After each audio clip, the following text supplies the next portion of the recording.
Samantala, puspusan na ang paghahanda ng nasa 300 miyembro ng Philippine Marines para sa ipatutupad na seguridad sa libo-libong delegado sa 2015 APEC Summit sa Nobyembre. Ito ang balita ni Sherwin Culubong.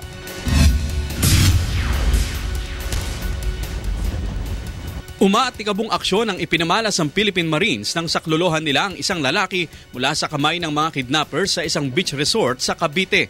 Matapos mailigtas ang biktima, ay dali-dali itong isinakay sa multipurpose attack craft ng Philippine Marines na may kakayahang dumaong sa mga dalampasigan.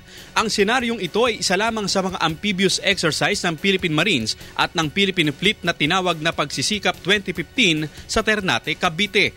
Layunin nitong mapaigting at mapalakas pa ang kakayahan sa pagpaplano at pagsasagawa ng special operations ng mga miyembro ng Philippine Navy. Para mahasa ang aming mga Philippine Fleet Marine Ready Force, yung specifically yung mga Special Operations Unit ng Philippine Marine Corps at ng Philippine Fleet.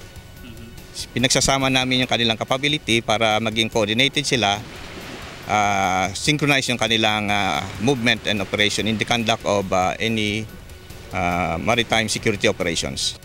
Sinabi rin ni Torralba na 300 nilang miyembro ang sumasailalim ngayon sa masidhing pagsasanay bilang bahagi ng kanilang deployment sa 2015 APEC Summit sa darating na Nobyembre.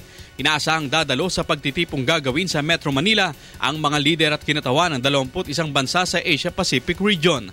Inaasahan na ang pagpapatupad ng maigpit na seguridad sa nasabing event upang maiwasan ang anumang insidente gaya ng pagdukot sa mga dayuhang delegado.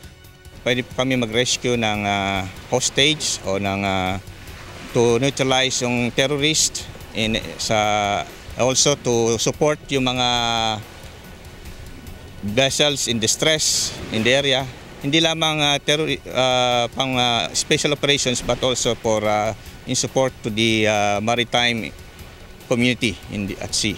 Samantala, tiniyak naman ng Philippine Navy na handa silang mag-mobilize ng dagdag na tropa upang masagip ang 3 banyaga at isang Pilipina na dinukot sa isang beach resort sa Samal Island sa Davao del Norte noong Lunes.